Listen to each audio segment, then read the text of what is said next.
வணக்கம் நேர்களே, நான் உங்கள் ஆஸ்ட்ரோ பூர்ணா. இன்னைக்கு நாம பார்க்கக்கூடிய சிறப்பு தலைப்பு செவ்வாய் பயிற்சி. நீச்சமாக இருக்கக்கூடிய செவ்வாய் பகவான் கடக ராசியிலிருந்து சிம்ம ராசிக்கு ஜூன் மாதம் 7ஆம் தேதி பயிற்சி ஆகிறார். இந்த 7ஆம் தேதி பயிற்சி ஆகக்கூடிய அந்த செவ்வாயினுடைய பயிற்சி ஒவ்வொரு ராசி என்பவர்களுக்கும், ஏன்னா நீச்சமாக இருக்கும் போது பலவிதமான பாதிப்புகளையும் கொடுத்திருப்பாரு, பலவிதமான ஒரு உயர்வுகளையும் கொடுத்திருப்பாரு இந்த செவ்வாய் பகவான். இப்போ அந்த நீச்ச இருந்து வெளியில வந்து செவ்வாயினுடைய பயிற்சி ஒவ்வொரு ராசி என்பர்களுக்கும் என்ன மாதிரியான ஒரு பலன்களை கொடுக்க போகுதுன்றதுதான் இந்த பதிவுல பார்க்க போறோம். இந்த சேனல்ல முதன்முறையா பாக்குறீங்கன்னா சப்ஸ்கிரைப் பண்ணிக்கோங்க. பெல் பட்டன்ல ஆல் ஆப்ஷன் சூஸ் பண்ணீங்கன்னா உங்களுக்கு என்னுடைய அடுத்தடுத்த பதிவுகள் நோட்டிபிகேஷனா வந்துட்டு இருக்கும். ரிஷப ராசி என்பர்களுக்கு விரயஸ்தானாதிபதி செவ்வாய் பகவான். அவர் இது நாள் வரைக்கும் உபஜயஸ்தானத்துல நீச்சமாக இருந்தார்.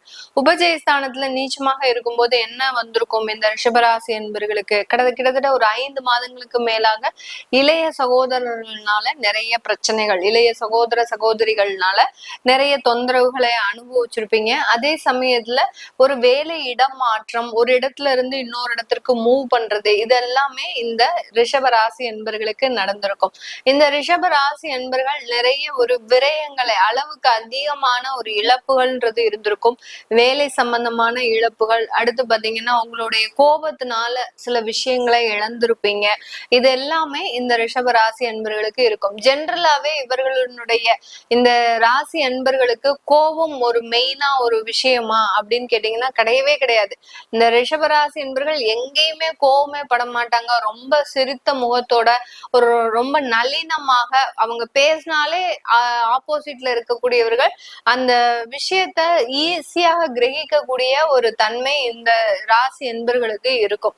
அப்படிப்பட்டவர்களுக்கு கோபம் ஒரு பிரச்சனையாக இருந்திருக்கு அப்படின்னா இந்த செவ்வாயினுடைய நீச்சம் தான். இந்த செவ்வாய் நீச்சமா இருந்ததுனால எதிர்பாராத அந்த கோபம், தேவையில்லாத பேச்சுக்கள், இதனால குடும்பத்துல சில பிரிவுகள், இது எல்லாமே ஏற்படக்கூடிய ஒரு டைமா இருந்திருக்கும். கலத்திர ஸ்தானாதிபதியும் நம்ம செவ்வாய் தான். அதனால அந்த கணவன் மனைவி கருத்து வேறுபாடுகள், அடுத்து பாத்தீங்கன்னா கணவன் மனைவி ஒற்றுமை, இது எல்லாமே இந்த காலகட்டத்துல இவர்களுக்கு நடந்திருக்கும். இதுல இருந்தெல்லாம் நல்ல ஒரு முன்னேற்றங்களை அடையக்கூடிய ஒரு நேரம்.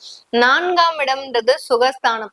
சுகஸ்தானத்துல இதெல்லாம் அடைஞ்சே தீரணும் அப்படின்னு ரொம்ப ஒரு கட் அண்ட் ரேட்டா, அதாவது ஒரு கம்பல்சரி, ஒரு தள்ளப்படுவீங்க. இதெல்லாத்தையும் நம்ம இந்த ஆடம்பர செலவுகள் எல்லாம் அனுபவிக்கணும், நல்ல சுகமா வாழணும், நம்ம ஏன் இவ்வளவு சம்பாதிக்கிறோம், நம்ம ஏன் இதெல்லாம் செய்யாம இருக்கிறோம் அப்படின்ற அளவிற்கு இந்த ரிஷப ராசி என்பர்கள் சில சுகத்தை அனுபவிக்கக்கூடிய ஒரு நேரமாக இருக்கும். பிரிந்த கணவன் மனைவி தம்பதிகள் மீண்டும் சேருவதற்குண்டான ஒரு நல்ல காலகட்டம் இந்த 60 நாட்கள். ஏன்னா உங்களுடைய களத்திராதிபதி 4ஆம் இடத்துல இருக்கிறதுனால அந்த களத்திரத்தின் மூலமாக நிறைய மன மகிழ்ச்சிகளை அனுபவிப்பதற்குண்டான ஒரு டைமாக தான் இந்த ராசி என்பர்களுக்கு இருக்க போகுது. பெண்கள் அதிகமாக இந்த ரிஷப ராசியில இருக்கக்கூடிய பெண்கள் பாத்தீங்கன்னா இந்த காலகட்டம் கணவன் மீது ரொம்ப அந்யோன்யமா இருக்கக்கூடிய ஒரு டைம். நல்ல ஒரு பாசமும் நேசமும் இருக்கக்கூடிய ஒரு நேரமாக இருக்கும். இது நாள் வரைக்கும் நான் என்னாலதான் தப்பு அப்படின்ற மாதிரியாக நீங்களே தவறை உணர்ந்து அவர்களோடு சேர்ந்து வாழக்கூடிய ஒரு நேரமாக தான் இந்த ராசி பெண்களுக்கு இருக்க போது. இந்த 60 நாட்கள்ல வீடு, வாகனம், சொத்து, அடுத்து பாத்தீங்கன்னா அசையா சொத்துக்கள், இது எல்லாமே வாங்குறதுக்கு உண்டான ஒரு நேரமாகவும் இந்த 60 நாட்கள் உங்களுக்கு வரக்கூடிய பண வரவுகள் அதிகரிக்கக்கூடிய ஒரு நேரம். எங்கேயாவது இடையில நீங்க பணத்தை கொடுத்துருப்பீங்க. இந்த 5 மாசத்துல, கடந்த 5 மாதத்துல ஏதாவது ஒரு நெருங்கிய நண்பர், உறவினர்கள், அடுத்து தெரிஞ்சவங்க, ஆபீஸ்ல வேலை பாக்குறவங்க தான் அப்படின்னு சொல்லி ஒரு லம்ப் அமௌண்ட் கொடுத்துருப்பீங்க. அது திடீர்னு உங்களுக்கு ஒரு லாக் ஆகக்கூடிய ஒரு டைமா இருந்திருக்கும். அது எல்லாமே நிவர்த்தி அடையக்கூடிய ஒரு நேரமாக தான் இந்த ராசி என்பர்களுக்கு இந்த காலகட்டம் அமைய போது. அம்மா வழியில, அதாவது தாயார் வழியில உடல் நலன்ல நல்ல அக்கறை காட்டுவீங்க. அடுத்து அவங்களுடைய உடல் வளர்ச்சிகள், அடுத்து பாத்தீங்கன்னா அவர்கள் மூலமாக வரக்கூடிய சொத்துக்கள், இதுல எல்லாமே ஒரு நல்ல டெவலப்மெண்ட்ன்றது இந்த காலகட்டம் இருக்கும். 4ஆம் இடத்துல பொதுவாகவே அந்த வீடு, மனை, வாகனம், இதுக்குண்டான ஒரு ஸ்தானம் தான். இந்த இடத்துல செவ்வாய் வரும்போது அதிகப்படியான சொத்துக்களை சேர்க்கக்கூடிய ஒரு நேரம். இந்த ராசி என்பர்கள் இந்த 60 நாள்ல ஏற்கனவே நீங்க சொத்து வச்சிருக்கிறீங்க அப்படின்னா திடீர்னு இருந்தாப்புல உங்களுக்கு ஒரு லோன் கிடைக்கும். அந்த செவ்வாயும் கேதுவும் சேர்ந்து இருக்கிறதுனால சொத்துக்கள்னால ஒரு கடன்களை அனுபவிப்பதற்குண்டான ஒரு நேரமாக தான் இந்த ராசி என்பர்களுக்கு இருக்க போகுது. அதனால பலவிதமான சொத்துக்களை சேர்ப்பதற்குண்டான ஒரு நேரம், தன்னுடைய குடும்ப வாழ்க்கையை நல்ல மேலும் மேலும் நல்ல உயர்த்துவதற்குண்டான ஒரு நேரமாக தான் இந்த ராசி என்பர்களுக்கு இந்த 60 நாட்கள் இருக்க போகுது. இந்த செவ்வாயினுடைய பார்வையே உங்களுடைய 7ஆம் இடத்துல விடுறதுனால கண்டிப்பாக விவாகரத்தான தம்பதிகள் கூட மீண்டும் சேர்வதற்கு வாய்ப்பு இருக்கு. அடுத்து பாத்தீங்கன்னா உங்களுடைய திருமண வாழ்க்கை, அதாவது புதுதாக திருமண முயற்சிகளை எடுக்கக்கூடிய இந்த ராசி என்பர்களுக்கு நல்ல ஒரு துரிதமாக அந்த அமைப்புகள்லாம் சீக்கிரமாக முடியறதுக்கு உண்டான ஒரு நேரமாக தான் இருக்கும்.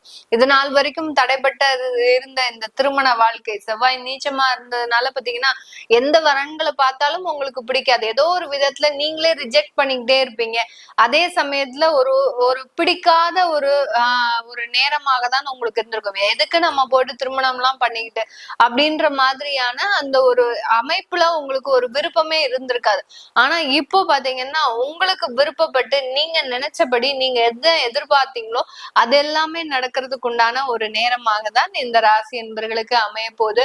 குழந்தை பாக்கியம்ன்றது மிக எளிதாக கிடைக்கக்கூடிய ஒரு நேரம். திருமணம் ஆயிடுச்சு அப்படின்னாலே உடனே உங்களுக்கு அந்த குழந்தை பாக்கியம் அமையக்கூடிய ஒரு நேரமாக தான் இருக்கும். நீச்சமாக இருந்த செவ்வாய் பார்த்தீங்கன்னா ஆண்மை குறைபாடு எல்லாம் நிறைய பேருக்கு இருந்திருக்கும். பெண்களுக்கும் சில தேவையில்லாத அந்த இர்ரெகுலர் பீரியட்ஸ் எல்லாம் கொடுத்திருக்கும். இது எல்லாமே இப்போ நிவர்த்தி ஆகக்கூடிய ஒரு நேரம். இது நாள் வரைக்கும் குழந்தை பாக்கியம் இல்லை அப்படின்றவங்களுக்கு அந்த குறைபாடுகள் நீங்கக்கூடிய ஒரு நேரமாக இருக்கும். அடுத்து கல்லூரிக்கு போகக்கூடியவர்கள் அந்த நல்ல ஒரு உயர்தரமான ஒரு கல்வியை படிக்கிறதுக்கு உண்டான ஒரு நேரம். மேற்படிப்பு படிக்கணும் அப்படின்றதுக்காக வெளிநாடு செல்லக்கூடிய ஒரு யோகமான காலகட்டம். இந்த 60 நாட்கள்ல நீங்க எதிர்பாராத வளர்ச்சி எல்லாம் இந்த ராசி என்பர்களுக்கு கிடைக்கிறதுக்கு உண்டான ஒரு நேரமாக இருக்க போது. அடுத்து 10ஆம் இடத்தை பார்க்கிறார். தொழில் ஸ்தானத்தை இந்த செவ்வாய் பகவான் பார்க்கறதுனால தொழில்ல மேலும் மேலும் முன்னேற்றங்கள், இடைவிடாத ஒரு உழைப்பு. இந்த ரிஷபராசி என்பர்கள் கிட்டத்தட்ட ஒரு 2 வருடங்களாக ரொம்ப உழைச்சு ஒரு வருடத்துல நிறைய ஏமாற்றங்களும் சந்திச்சிருக்கிறீங்க. அதுவும் கடந்த ஒரு 3 மாதங்களாக 5 மாதங்களுக்கு மேலாக அந்த தொழில்ல மிகப்பெரிய ஒரு ஏமாற்றங்கள், கடனுக்காக நீங்க பொருட்களை கொடுத்து அதுல ஏமாற்றங்களை சந்திச்சிருப்பீங்க. இது எல்லாமே உங்களுக்கு ரெக்கவர் ஆகக்கூடிய ஒரு டைம். இந்த காலகட்டம் அந்த தொழில்ல நல்ல ஒரு வளர்ச்சிகள் இருக்கிறதுக்கு உண்டான ஒரு நேரமாக இருக்கும். 11ஆம் இடத்தையும் பார்க்கறதுனால லாப அளவுன்றது அதிகரிக்கக்கூடிய ஒரு நேரம். பார்ட்னர்ஷிப் தொழில் யார் யாரெல்லாம் பண்றீங்களோ, ரிஷப ராசியில இருக்கக்கூடிய அன்பர்கள் பார்ட்னர்ஷிப் தொழில் பண்றீங்கன்னா இந்த காலகட்டம் அதுல நிறைய வளர்ச்சிகள் இருக்கக்கூடிய ஒரு காலகட்டமாக இருக்கும்.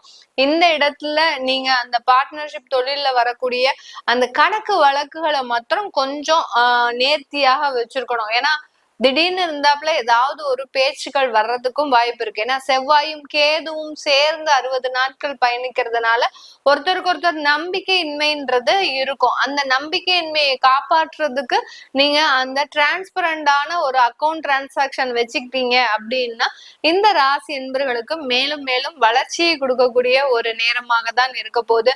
கல்லூரி மாணவர்களுக்கும் சரி, புதிதாக வேலை தேடுபவர்களுக்கும் இந்த காலகட்டம் அதிகப்படியான வளர்ச்சின்றது இருக்க போது. இந்த காலகட்டத்துல வெளியூர் வெளிநாடு பிரயாணம்ன்றது ஒரு முக்கியமான ஒரு திருப்பத்தை கொடுக்கும். அங்க போய் நீங்க ஏதாவது ஒரு விஷயமா நம்ம போயிட்டு வருவோம் அப்படின்னு பாத்தீங்கன்னா அங்க உங்களுக்கு வேலை வாய்ப்பு கிடைச்சு அங்க ஒரு நிரந்தர தொழில் அமைஞ்சு அந்த மாதிரியான ஒரு திருப்பங்கள் ஏற்படக்கூடிய ஒரு நேரமாகவும் இந்த ராசி என்பர்களுக்கு அமைய போகுது. இது எல்லாமே நம்ம கோச்சார நிலவரப்படி பலன்களை சொல்லியிருக்கிறோம். உங்களுடைய தசா புத்தி ஜனனகால சுயஜாதக பலன்களை பொறுத்துதான் இதனுடைய அமைப்புகள் மாறுபடும். இப்போ உங்களுக்கு செவ்வாய் தசை நடக்குது, இல்ல செவ்வாய் புத்தியே நடக்குது, உங்களுடைய செவ்வாய் சுயஜாதகத்துல நீச்சமா இருக்கலாம், இல்ல உச்சமாக இருக்கலாம். இந்த மாதிரியான அமைப்புகளை பொறுத்துதான் இந்த பயிற்சி உங்களுக்கு முழு பலன்களையுமே கொடுக்கும். அதை பார்க்கணும் விருப்பப்படுறவங்களும், உங்களுடைய குழந்தைகளுக்கு நியூமராலஜி படி பெயர் வைக்கணும், அடுத்து ஜாதகம் எழுதணும் அப்படின்னு விருப்பப்படுறவங்களும் கீழே இருக்கிற நம்பருக்கு வாட்ஸ்அப்ல அப்பாயின்மெண்ட் வாங்கிக்கிட்டு நீங்க என்கிட்ட கன்சல்ட் பண்ணிக்கலாம். உங்களிடமிருந்து விடைபெறுவது உங்கள் ஆஸ்ட்ரோ பூர்ணா. நன்றி, வணக்கம்.